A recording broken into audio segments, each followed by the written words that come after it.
Joan Osborne is best known for the hit song One of Us, as well as the record that song is featured on, Relish. But as Dan Gross discussed with her, she has new material she's featuring at a September show at the JCC here in Rochester.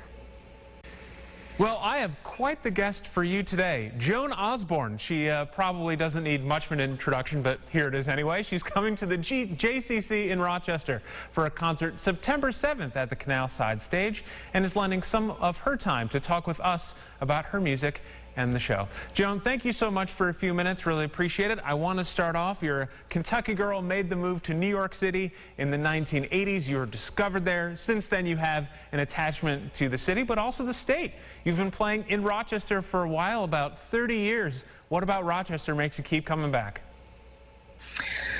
The crowd and the people, you know, everybody is just so welcoming and so down to earth. And I had some of my first important shows in Rochester.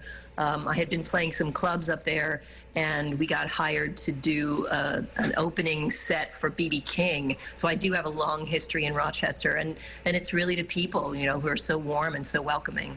Perfect. Obviously, 8 Grammy nominations to your name, and I think a lot of people might be familiar with some of those, but I wanted to take some time to talk about your 2 latest releases. You had a 2020 release, Trouble and Strife, and a 2022 one as well, called Radio Waves. Floor is yours. Why don't you talk to us about these 2 latest releases?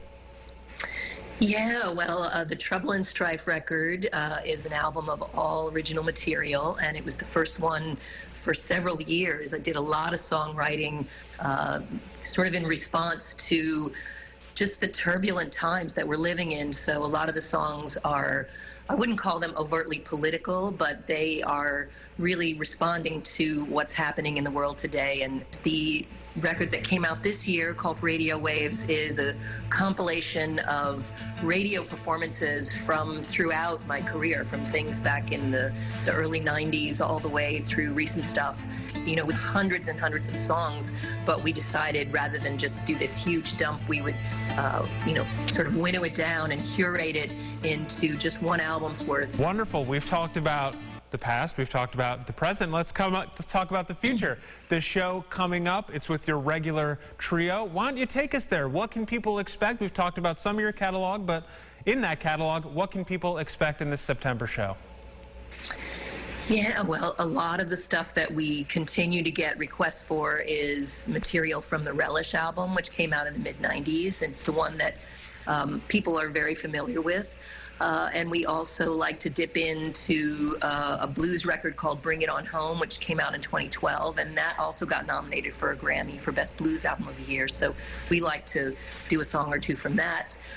We'll probably do some material from this Radio Waves compilation, and we'll do some of the original material from the 2020 release, Trouble and Strife. And even though it's a trio, then creates this very, very full sound for these shows, and the fans have always been really, really appreciative of that. Fantastic. Well, you talked about so many important shows you had in Rochester in your 30 years, and I have a feeling that this is going to be one of those as well. Joan, thank you so much for a few minutes. You can catch Joan Osborne at the JCC in Rochester at 7 p.m. on September 7th at the Canalside Stage. Ticket information is over at jccrochester.org, and we'll have that as well on our website at rochesterfirst.com.